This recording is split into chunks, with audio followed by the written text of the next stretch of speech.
Efésios capítulo 3, 14 diz assim: por esta causa,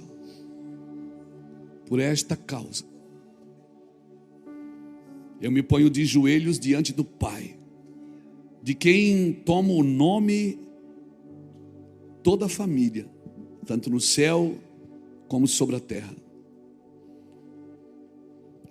para que, segundo a riqueza da sua glória, vos conceda que sejais fortalecido com poder, mediante o seu espírito do homem interior, e assim habite Cristo no vosso coração, pela fé, estando vós arraigados e alicerçados em amor, a fim de poderes compreender com todos os santos qual é a largura e o comprimento e a altura e a profundidade, e conhecer o amor de Cristo, que excede a todo entendimento, para que sejais tomados de toda a plenitude de Deus. Ora, aquele que é poderoso para fazer infinitamente mais do que tudo quanto pedimos ou pensamos, conforme o seu poder que opera em nós. A ele seja glória na igreja e em Cristo Jesus por todas as gerações, para todos sempre. Amém. Capítulo 4. Rogo-vos, pois, eu, o prisioneiro no Senhor, que andeis de modo digno da vocação em que foste chamado, com toda a humildade e mansidão, com longanimidade, e suportando-vos uns aos outros em amor, esforçando-vos diligentemente por preservar a unidade do Espírito no vínculo da paz. Há somente um corpo e um Espírito, como também foste chamado numa só esperança da vossa vocação.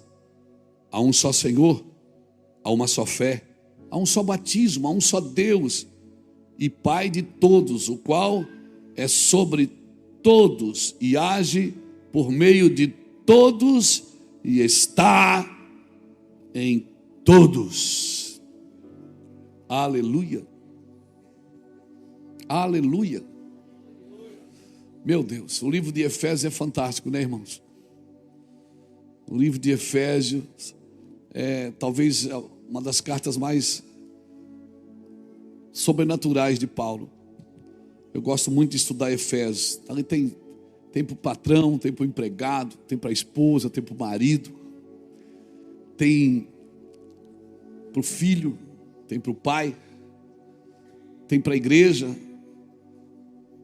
É uma carta completa, até para a guerra espiritual. No final, depois ele fala tudo, organiza tudo, ele diz: olha, vocês fiquem firmes, né? Use o capacete da salvação, calce os pés do evangelho, use a espada da lei, coloque o escudo da fé, a couraça da justiça, né? Depois de fazer tudo, fiquem firmes, lutem, guerreiem, né? E vivam, sejam plenos. O livro de Efésios é maravilhoso.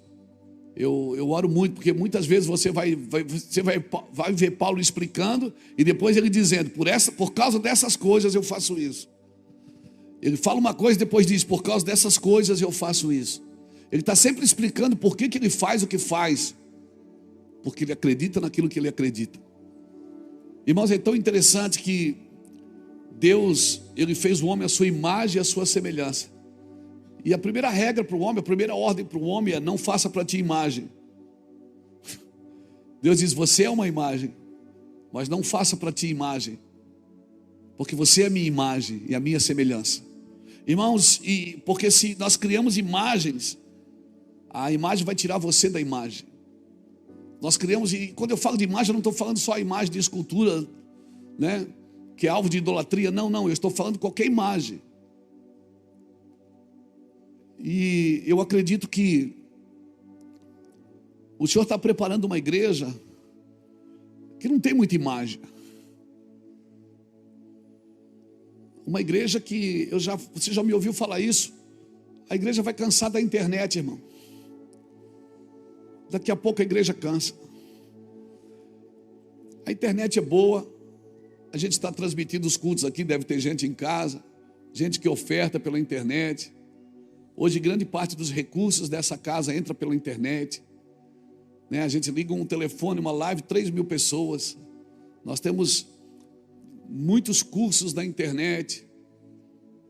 A gente viaja o Brasil, às vezes as pessoas não conseguem ir, elas assistem pela internet. Mas tem um jeito de fazer igreja que é toque, que é abraço, que é beijo, que é comer o cachorro quente depois do culto, aquele molho que corre no braço. Oh, meu Deus, coisa boa ser crente. Sentar na roda para falar mal dos outros. Eu sei que você não faz isso, eu só estou, né, assim, minhas elucubrações aqui. Mas é bom demais ser crente. A vida cotidiana da igreja é coisa gostosa, irmãos. A gente fala da igreja, às vezes eu mesmo sou pastor da igreja. Eu até estava pregando essa semana, sexta-feira, em Balneário, até falei isso, de um cara que ficou, ele naufragou, ele foi o único sobrevivente de um naufrágio, ficou numa ilha por 20 anos. Depois, quando acharam ele na ilha, chegaram lá na ilha, tinha 3 construções. Ele construiu as 3 construções, com areia do mar, com pedra, com palha, com tronco de árvore. 20 anos, o cara tem que fazer alguma coisa. Aí o cara chegaram, né, acharam ele na ilha, daí o pessoal chegou na ilha para resgatá-lo, acharam, eu estou aqui há 20 anos. É mesmo, cara? Estava aqui no navio que naufragou há 20 anos. E essa casa aqui, eu fiz para me morar. Você que fez? Sim, foi eu que fiz essa casa para me morar. E aquela outra construção? É porque eu sou crente. Aí, eu fiz uma casa para me morar, eu fiz uma igreja para me congregar. Mas tinha uma terceira construção. Ela disse, e aquela terceira construção? Não, é porque eu congregava aqui, mas eu tive problema nessa igreja. Aí eu fui congregar naquela. O cara sozinho, ele conseguiu ter problema com a igreja, irmão. Ele disse, não, eu congregava aqui, mas daí eu me decepcionei aqui. Aí eu fiz aquela lá. E estou lá já há mais de 12 anos, estou feliz aqui. Eu fico imaginando a gente, irmão. A gente que é pastor, de vez em quando quer dar uma desanimada. Doido para passar a igreja para alguém e ir embora. Esse negócio de ser... Deus olhou para você e disse, cara, você está muito sossegado, vou te dar uma igreja para você. Passa guerra, passa luta. Mas quem vive sem a igreja, irmãos? Quem vive sem a comunhão dos santos? Porque é nesse lugar que a gente conhece a altura, a profundidade, o comprimento, a largura do nosso amor, da nossa paciência, da nossa vida com Deus. E a Bíblia diz, a Bíblia tem uma sentença para os últimos dias, que o amor de quase todo esfriará. É 2 coisas que eu pergunto sempre, o amor de quase todos esfriará mesmo, Senhor. E outra coisa que eu pergunto, e Jesus pergunta nas Escrituras, ele disse, quando o Filho do Homem voltar, por acaso ele vai achar fé na terra? As pessoas estão assim, elas se perdem a fé por muito pouco, se machucam por muito pouco, parece que está todo mundo querendo ferrar alguém. Todo mundo quer justiça, quer sangue. Sabe, e eu tenho medo que isso seja justiça própria. Todo mundo quer que alguém pague. Quando o evangelho totalmente é o contrário disso tudo. Você vai ver no evangelho, por exemplo, um cara que bebeu, amaldiçoou seu filho. Você vai ver um cara com o pai da fé que... Você vai ver um pai da fé que mentiu, que teve relação com a funcionária, com ordem da esposa.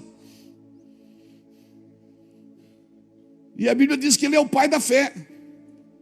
Você vai ver um Davi, um adúltero, que a Bíblia o chama de um homem segundo o coração de Deus. Você vai ver na genealogia de Jesus uma Tamar, que transou com o sogro e gerou filhos com ele. Você vai ver na genealogia de Jesus uma Raabe, que era prostituta em Jericó.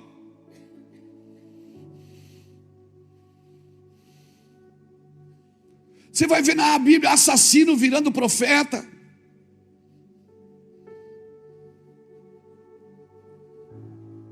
Será que a gente não aprendeu nada, irmãos? Será que a nossa justiça própria, a nossa fé, a gente perdeu, a gente não tem mais misericórdia de ninguém. E quando você tem misericórdia de alguém, as pessoas acham que é possível. Irmãos, é possível amar sem concordar com o erro. Ei, é possível amar sem concordar com o erro. Mas hoje, quando você ama alguém, é porque você concorda com o erro dela. Sabe, eu e Iraci estávamos conversando em casa. A Iraci, às vezes ela sai da caseira, eu não acredito que a igreja do Senhor está nesse lugar hoje.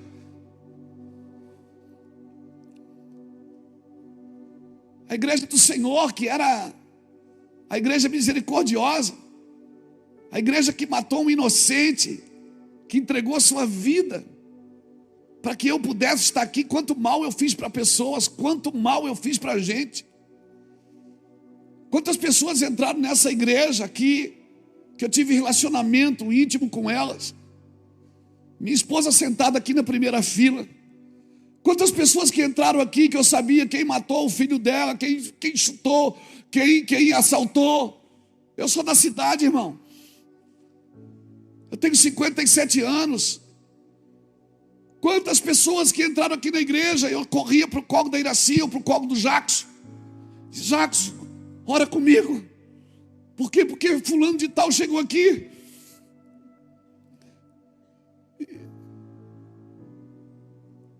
Quantas pessoas, irmãos? Quantas vezes eu subi aqui no altar, ressabiado. No começo, hoje não mais. No começo eu subia ressabiado pensando, alguém vai entrar essa porta dentro e dizer assim, esse aí é um bandido. E eu era mesmo. Nos primeiros anos de Bevan eu ficava apavorado, porque alguém poderia entrar a porta dentro e dizer, ele fez isso, ele fez aquilo, e o pior, era tudo verdade. Mas o amor de Cristo me achou. E se eu tiver que negar amor para alguém, como eu fui encontrado, como eu fui achado, então isso tudo é uma grande mentira. Isso não é evangelho de Jesus. Eu posso amar você sem concordar com os seus pecados. Eu posso amar você sem concordar com os seus crimes. Eu posso amar você sem concordar com as suas imoralidades. Mas eu posso amar você. E se eu te abraçar e beijar, não significa que eu concordo, significa que eu te amo. Mas nós preferimos criar barreiras, não nos envolver, porque nós temos medo de uma reputação que está pregada na cruz. Uma reputação que está pregada na cruz. O meu Jesus tinha fama de ser amigo de pecadores. E eu não, eu tenho que ter o apóstolo. Eu tenho que ser o apóstolo, sem mancha e sem mácula. Porque essa é o protótipo de um homem perfeito que a igreja desenhou. Não, irmãos. O homem que eu acabei de ler, a carta que ele escreveu, foi um assassino. Arrastava mulheres, crianças, matava famílias inteiras porque elas adoravam a Cristo. E ele se tornou um homem que um dia encontrou Jesus. Quantos males esse homem fez, quantos males. Aquele homem que escreveu aquele cântico, a maravilhosa graça, a graça maravilhosa, aquela canção.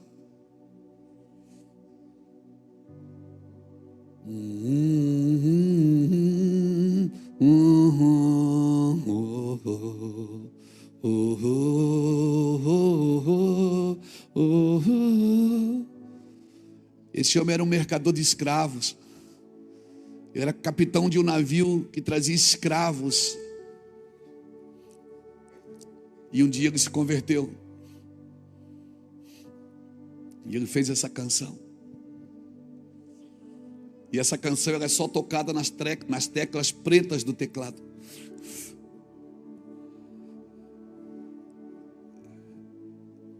E ele começou a cantarolar os gemidos que ele ouvia no porão, os escravos cantando.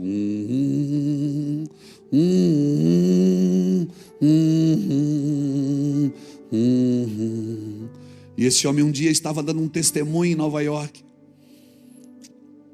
E alguém ficou de pé e disse: meu pai foi um dos homens que você trouxe. Deixa eu te falar, irmãos, a maravilhosa graça.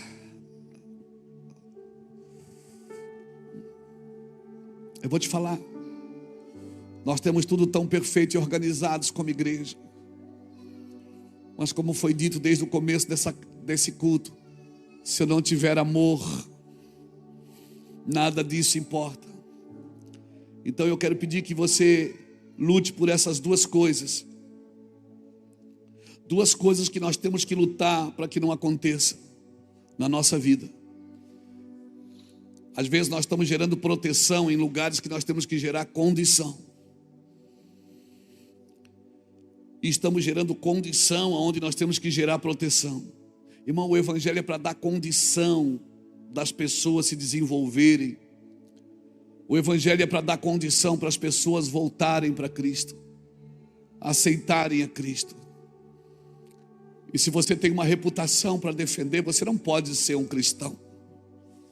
E se você tem uma reputação para defender, como você vai amar as pessoas? Como se alguém vai ver você com fulano? Viu Jesus com Zaqueu, dizia: como que ele é crente se ele anda com Zaqueu? Viu Jesus com um publicano, dizia: como que ele pode ser crente se ele anda com publicanos?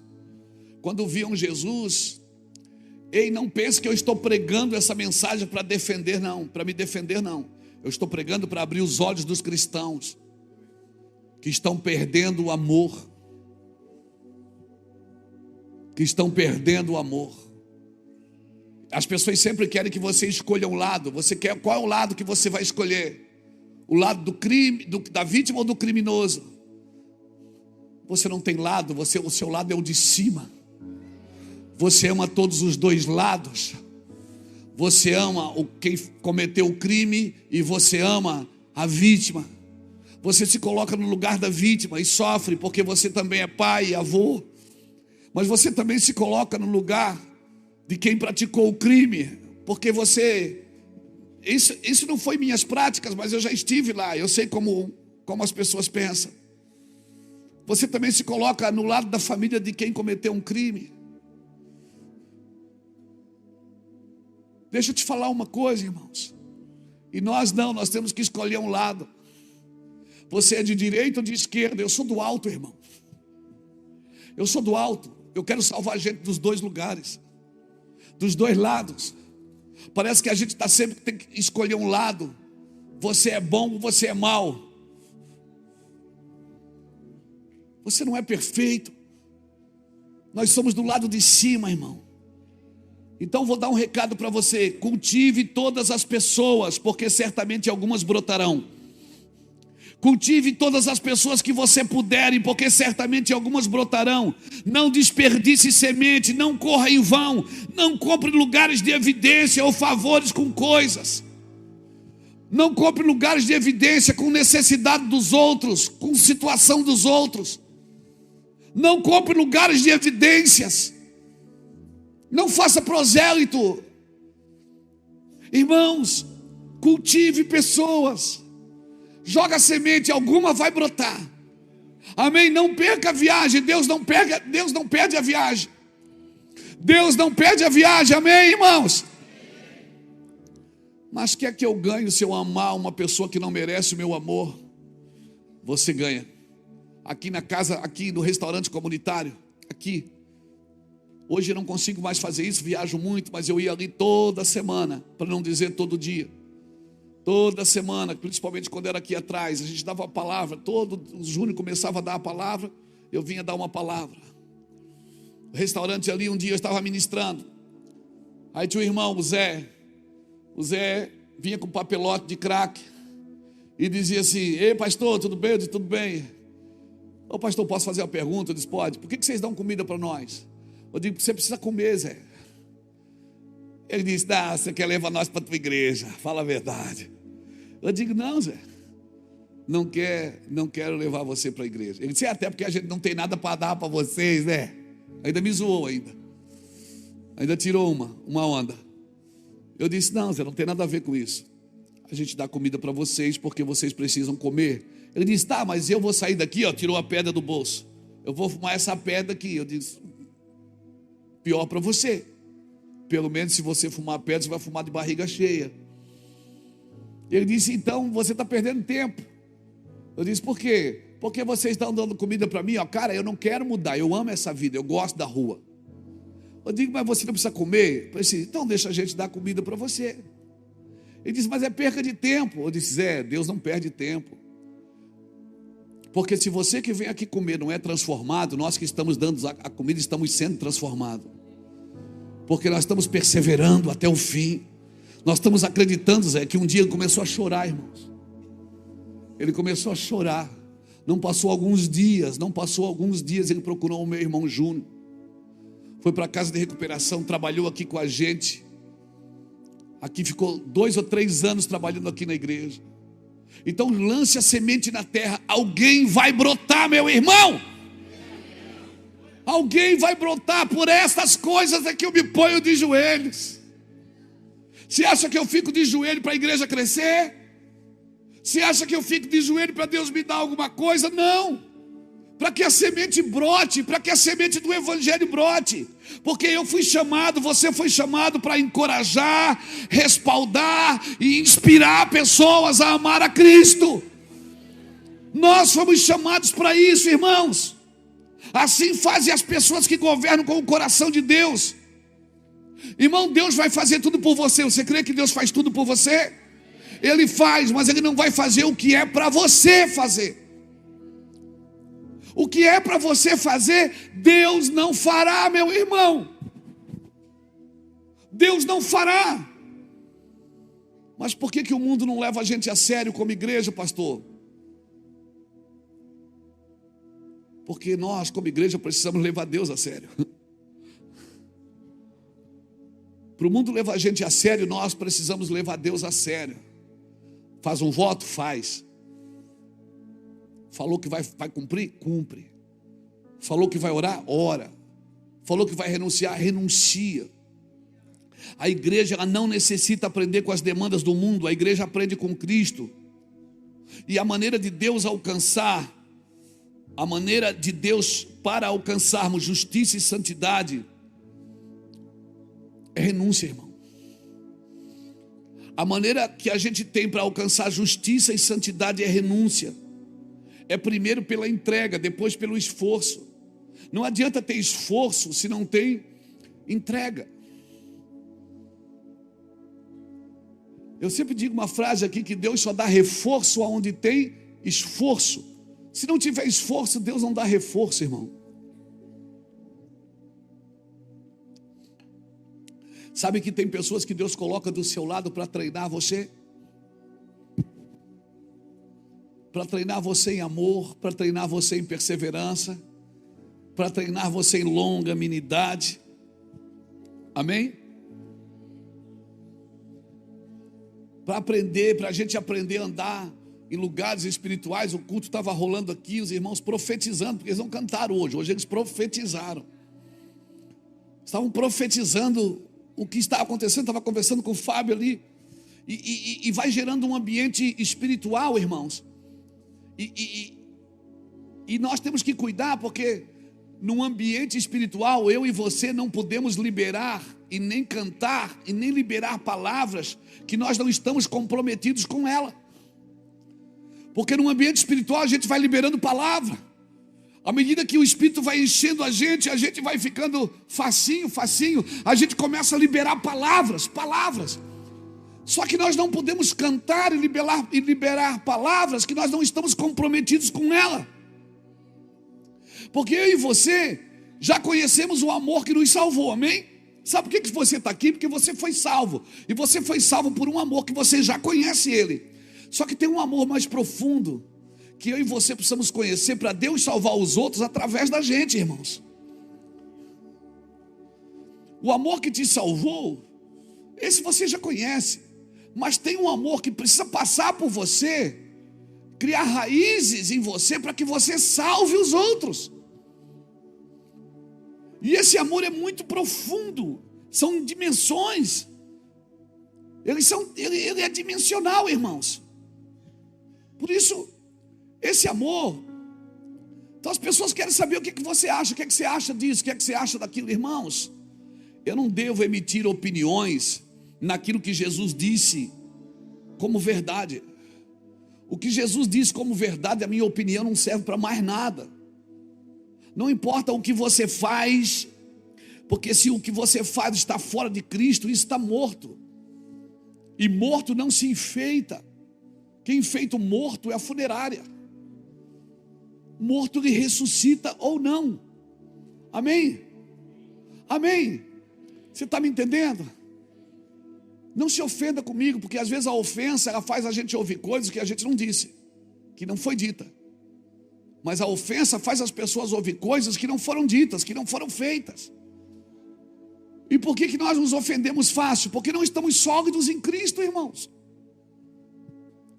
Uma pessoa que vive em verdade, irmão, ela não, para ofender ela, você vai passar luta para ofender ela. Por quê? Porque ela sabe que porções do que ela está passando são necessários passar. Por quê? Porque esse é o gatilho de Deus para te manter em humilhação. Deus tem um gatilho que vai te manter em humilhação, vai te manter, sabe, em humildade. E isso tem a ver com perseguição, meu amigo. É necessário que essas coisas aconteçam.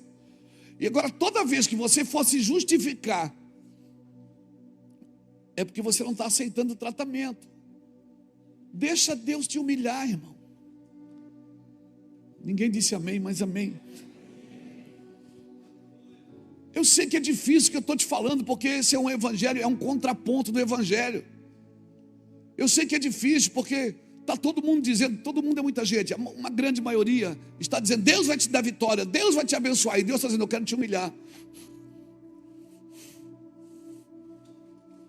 E aí a gente diz, não, está amarrado, o sangue de Jesus tem poder. Chega de humilhação na minha vida. E por que eu estou sempre sendo humilhado? Porque você nunca aprendeu.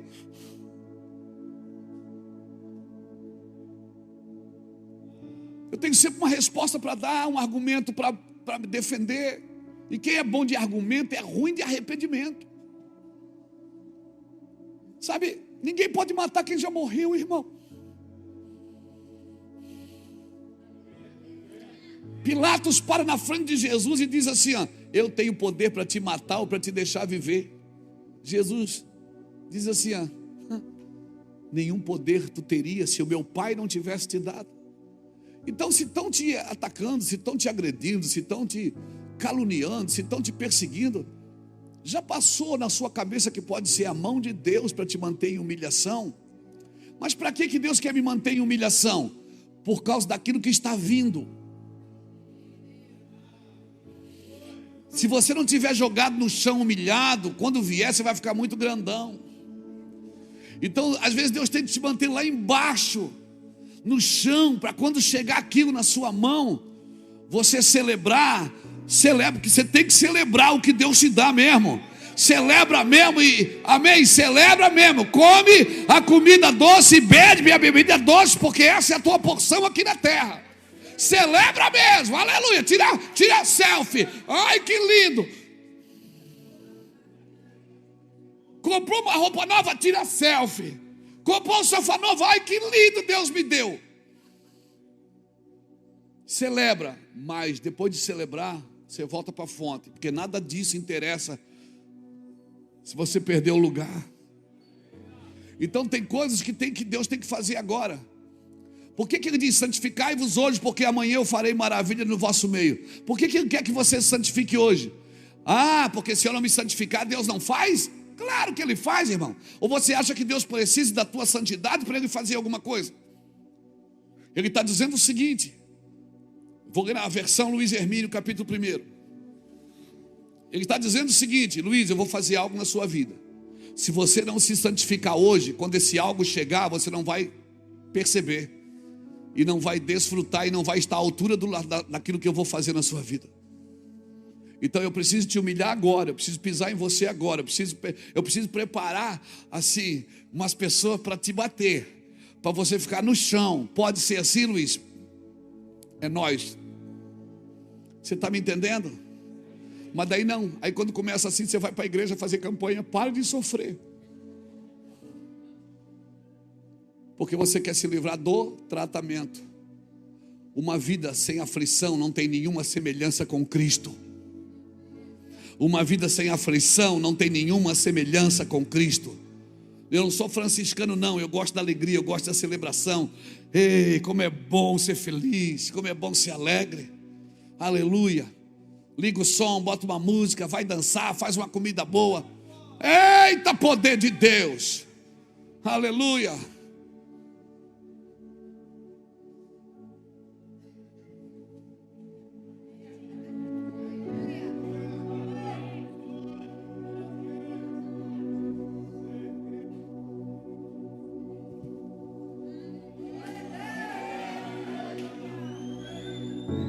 Celebra a tua vida, mano. Celebra. E morra de inveja quem quiser morrer de inveja.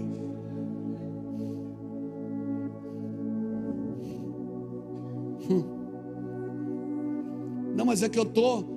Não, ei, o ambiente não blinda você não. O que te blinda é a obediência. Porque Adão, ele caiu no paraíso e Jesus venceu no deserto. Não é o ambiente que te forma, é você que forma o ambiente. Não é, mas eu estou na igreja, aqui estou na igreja, eu estou salvo. Lá fora, não vai nessa não. O primeiro crime da Bíblia aconteceu num ambiente de culto. Foi por causa de um culto. O primeiro homem que caiu na Bíblia, caiu no paraíso. Foi no paraíso, ele estava todo protegido e blindado. Mas ele caiu, por quê? Porque o ambiente não te blinda, o que te blinda é a obediência. Por isso Deus prefere te ter no deserto do que te perder no paraíso. É por isso que hoje ele não leva mais você para o paraíso, ele leva para o deserto. O crente diz, eu estou no deserto. Você vê poucos crentes dizendo, eu estou no paraíso. Ele diz, não, vou deixar o paraíso para o final. Quando eu comecei com o paraíso, terminou no deserto. Agora eu vou começar no deserto para terminar no paraíso. Pegou? É. Fica comigo aqui, irmão, não me abandona. Então me dê uma razão para Deus te dar mais unção. Me dê uma razão para Deus te dar mais dinheiro. Me dê uma razão para Deus te dar mais fogo. Me dê só uma razão. Por quê? Por quê, pastor? Porque Ele quer fazer isso. Mas me dê uma razão. O que você vai fazer quando a prosperidade chegar? Quando o recurso chegar? Quando o fogo chegar? Ah, meu Deus, o que você vai fazer? Quando a unção chegar e você botar a mão e as pessoas serem curadas? Você vai fazer o quê? Vai vender óleo ungido na igreja?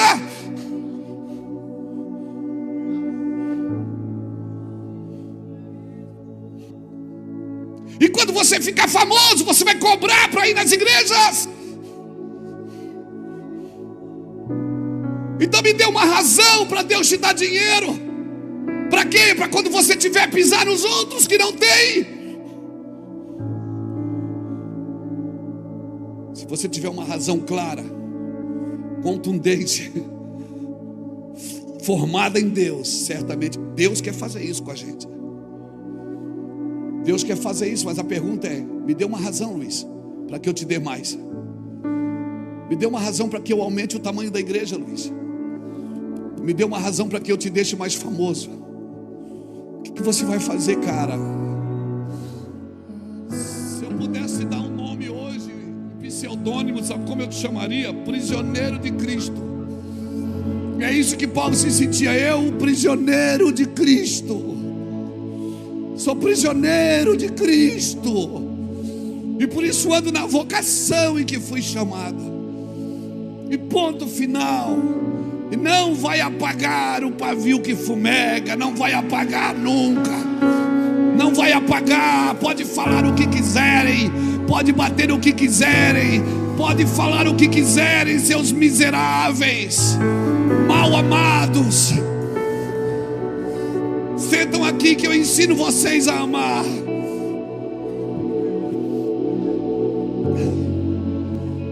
Não vou deixar apagar o pavio que fumega. Não vai apagar nunca. Nunca.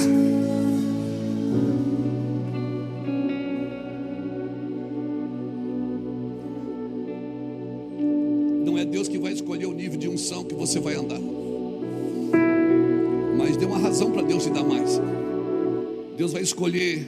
Deus não vai escolher o nível de unção que você vai andar. Seu nível de renúncia determina o seu nível de unção. E se alguém que tem a intenção de nos orientar e nós nos ofendemos, isso só tem um nome: ego. Quando alguém tem uma intenção bíblica e de Deus de nos orientar a amar, e nós temos problema com isso, isso tem um nome, se chama ego.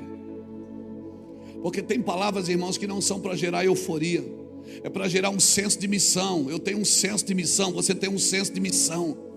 E você, quando você perceber que você está perdendo o senso de missão, você tem que parar tudo e aquecer o fogo. E você, se precisar, força o choro. Não se iluda com títulos. Não se iluda com o PR de pastor na frente, ou com o AP de apóstolo. Não se iluda que eu sou empresário. Não se iluda. Quando Saul caiu, Deus não tirou o título, Deus tirou a unção. E ele ficou ainda por 40 anos com o título. Deus não tira o título dos homens, Ele tira a unção. Ele não tirou o título de rei, Ele tirou a unção de rei e deu para o menino. E deu para o menino. Cutuca alguém que está do seu lado, vai com força assim, ó, sacode. E diz para ele assim, ó: você não serve para Deus sem o Espírito Santo. Diga: você não serve para Deus sem o Espírito Santo.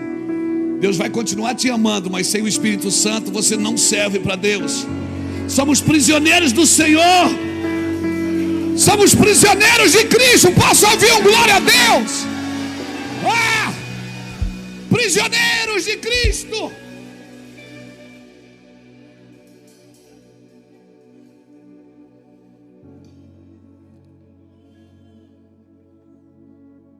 E como diz o profeta da Filadélfia, Rock Balboa, não é o quanto você bate, é o quanto você suporta apanhar e levantar e começar de novo. Ei, já dizia o Rock Balboa. Aí você escolhe se é o 2, o 3, o 4, o 5, o 6. Não espero o 7, porque eu acho que não vai ter. Rock Balboa não está mais jogando boxe, ele está jogando dominó agora. Não é o quanto você bate, é o quanto você suporta apanhar. E na segunda-feira você ir lá, escovar seus dentes, lavar seu rosto e começar de novo. E dizer: eu estou aqui, Jesus. Vou fazer tudo de novo, Jesus. E dessa vez eu vou amar mais, eu vou fazer melhor. Eu vou amar mais, eu vou fazer melhor. Quem está disposto? Esse é o evangelho que eu conheço, é o evangelho da segunda-feira. É o evangelho que não me oprime em casa. É o evangelho que diz: eu vou fazer de novo, Jesus. Senhor, tenha paciência comigo, eu vou fazer de novo. Senhor, eu vou amar mais agora. Eu ainda vou amar mais. Eu vou amar mais, eu vou me aperfeiçoar mais em amor. Amém, irmão? Prisioneiros do Senhor. Bem, irmão, essa frase aponta o quão comprometido eu estou com os desígnios de Deus. O quão eu estou comprometido com os desígnios de Deus para... Meu Deus.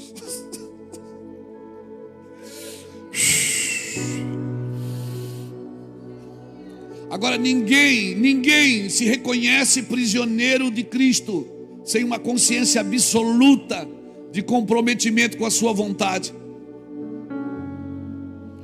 Se você não está comprometido absolutamente com a sua vontade, você nunca vai se sentir um prisioneiro de Cristo. Agora, só é possível falar de comprometimento absoluto quando há uma gratidão absoluta. Quando há uma gratidão absoluta. E graças a Deus, nós aprendemos isso. E a Iraci nos faz lembrar todo dia. Quando ela põe uma comida que a gente diz, só tem isso, ela diz, agradece. Quem já ouviu isso? Você só tem uma consciência de comprometimento absoluto se você tiver uma consciência de gratidão absoluta. Vai lá. Não haverá na sua vida nunca um compromisso integral, uma disposição inabalável, se não houver um senso de gratidão completa. Porque viver com Deus é uma condição primária para todo crente, irmão. Viver com Deus é uma condição primária. Não há vida fora daquilo que Deus propõe. Não há vida. Se Deus propôs para você vida, não há vida fora daquilo que Deus propõe para você. Você não vai conseguir viver fora daquilo que Deus propôs para você. E você vai ter que amar. Como eu disse e repito, amar não é concordar. Ou você acha que Deus concorda com tudo que você faz? Com tudo que eu faço, não concorda, mas Ele me ama. Ele tem ciúmes de mim. Diz a Bíblia que o Senhor, Ele me ama com doce amor, me atrai com cordas de amor. E eu vou dizer alguma coisa, não se assuste. Muitas doenças, muita patologia, talvez muitas delas, talvez quase todas delas, toda doença da alma, ela só existe porque falta senso de gratidão. Eu sabia que ia doer, mas muitas doenças da alma só existem porque falta senso de gratidão. Pessoas adoecidas por causa da ingratidão. Agora, para ter gratidão absoluta, tem que haver profundo senso de miséria acerca de si mesmo. Enquanto eu não tiver, não é miserabilidade, não é flagelo, mas enquanto eu não tiver um senso que eu sou sem Cristo, eu não posso fazer nada. Sem Cristo eu sou um zero à esquerda. Sem Deus eu não sirvo para nada. Se Ele me tampar aqui, eu morro em segundos. Se Ele tirar o fôlego de vida, não tem mais volta. Se eu não tiver um senso da minha miséria, eu nunca vou ter um senso de gratidão absoluta. Não há como ser absolutamente grato sem ser absolutamente dependente de Deus. Não faz da sua carne o seu braço forte. Maldito é este homem que faz da sua carne o seu braço forte. Mas bendito é o homem que confia no Senhor e anda nos seus caminhos. Então nunca diga no seu coração que foi o meu poder e a minha sabedoria que me deu essas riquezas. Mas antes saberás que foi o Senhor teu Deus que te deu poder para adquirir riquezas. Deuteronômio capítulo 8. Nunca haverá, onde há uma mínima pessoa. Olha isso, irmão, guarda isso que eu escrevi aqui. Onde há uma mínima perspectiva de virtude própria, já há um fermento suficiente para comprometer a gratidão. Onde há um mínimo, oh meu Deus, onde há um mínimo de perspectiva de virtude própria, já há fermento suficiente para comprometer a gratidão. E fermento não precisa ser muito, pode ser uma colherinha, Fábio. Ele só precisa de tempo. Pode ser uma pitadinha de fermento todo dia. Um dia um ego, um dia um elogio. Um dia você tem que aprender. Como é que eu me livro disso? Transferindo honra. Quando você for honrado, já transfere. For honrado, já transfere. Quando alguém te honrar, já transfere. E deixa todo mundo ao seu redor ser honrado também. Não roube isso dos outros. Você não tem uma consciência absoluta de dependência de Deus. Quando é que eu não tenho uma consciência absoluta de dependência de Deus? Quando eu tenho a mim mesmo por referência. Se eu sou a referência para mim mesmo, pronto, perdi. Por quê, pastor? Por isso que essa é a beleza do corpo, que um dependa do outro, que um veja e admire o outro. Levai a carga uns dos outros, nem a sua carga você pode levar sozinho. E se você não pode levar a sua carga, você não pode levar a sua vida. Essa é a beleza do corpo de Cristo, da igreja. É isso que torna, é por essas coisas que eu me ponho de joelho. Paulo diz, é por essas coisas que eu me ponho de joelho. Por causa de vós, como prisioneiro de Cristo, andem na vocação em que vocês foram chamados. Se você tem uma consciência absoluta de dependência de Deus, você nunca vai ter a si mesmo como referência. Mas se você não tem uma consciência absoluta da dependência de Deus, você tem a si mesmo como referência. Eu não vivo mais sem eu me amo. E o resto que se dane. Toda ação que começa no homem não busca gerar espiritualidade. Toda ação que começa no homem na busca de gerar espiritualidade não tem poder nenhum contra a vaidade. Por quê, pastor? Porque pureza é diferente de santidade. Pureza começa no interior, santidade não. Por isso que você não pode começar uma doutrina de santidade sem pureza. Porque se você começar práticas de santidade, eu vou mudar de roupa para ser mais santo, eu vou mudar de penteado para ser mais santo, eu vou mudar minha postura para ser mais santo. Sem pureza, isso vai virar religiosidade. A pureza vem de dentro. É por isso que é necessário, porque quem vê a Deus não são os que se santificam, são os puros de coração.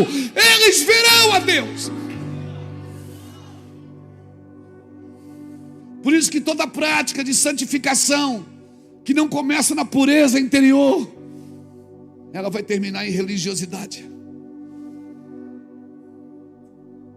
Se eu não sou grato, não sou comprometido com os planos de Deus, e aí o meu Deus passa a ser eu mesmo e o meu ego, e aquilo que eu acho ser verdade. Por isso que tem muitos donos da verdade na internet. Já perderam a comunhão com Deus. Já perderam a comunhão. Se o Senhor propõe cadeias para você, é cadeias que você tem que ter. Se o Senhor propõe algemas para você, é algemas que você tem que ter. Se o Senhor propõe açoites para você, é açoites que você tem que ter. Se o Senhor falou que esse ano você vai passar luta, você vai passar luta. Não vai para a igreja fazer campanha para sair da luta. Você vai passar luta com nobreza. E se depois dessa luta, sabe o que vai acontecer? Você vai ficar mais quebrantado, vai ficar mais amoroso, mais carinhoso, mais acessível. O ego vai embora, a soberba vai embora, aquela vaidade do inferno vai embora. Você vai ficar mais acessível às pessoas. As pessoas vão olhar e vão dizer: o que está acontecendo com ele? A pedagogia de Deus te ensinou a humilhação, te ensinou o que é depender completamente de Deus. Não é pecado ser humilhado.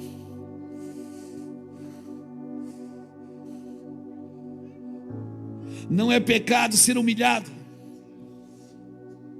Só somos prisioneiros do Senhor se somos absolutamente comprometidos. Só somos comprometidos se somos absolutamente gratos. Só somos gratos se somos totalmente dependentes do Senhor, reconhecendo a sua miserabilidade. Enquanto eu não reconhecer a minha miserabilidade, eu não posso entrar. Depois bota aqui para mim, para a gente terminando. Efésios capítulo 5, versículo 15 ao 18. Só do 15 ao 18 tá bom. E eu vou terminando aqui. Diz assim, Efésios 5, de 15 a 18. Portanto, vede prudentemente como andais, não como nécios, e sim como sábios, remindo o tempo, porque os dias são maus. Por esta razão, não vos torneis insensatos, mas procurai compreender qual a vontade do Senhor. E não vos embriagueis com vinho, onde há dissolução, mas enchei-vos do Espírito. Esse vinho que Paulo está falando não é o vinho que você compra no mercado, a garrafa de vinho, Malbec, e outros vinhos bons que tem aí. Não, não é esses. Não é o vinho em garrafa. O vinho que Paulo está falando é o vinho da Babilônia, que está lá em Jeremias capítulo 50, que a Bíblia diz que Babilônia, ela embriagou as nações com o seu vinho. E o que é o vinho da Babilônia? Confusão. Então não entre em confusão dos outros, irmãos. Isso é confusão. A Babilônia embriagou as nações com o seu vinho. Paulo diz: vocês estão perdendo tempo com isso. Não entre em confusão. Enchei-vos do meu Espírito Santo. Não se embriaguem com confusão. Enchei-vos do Espírito Santo. Amém, irmãos? Amém. Por isso, um homem sem propósito, ele se distrai fácil com confusão, com prazer. Amém, amém, amém. Eu acho que a gente conseguiu fazer alguma coisa aqui hoje. Conseguimos? Vamos parar aqui então, chega.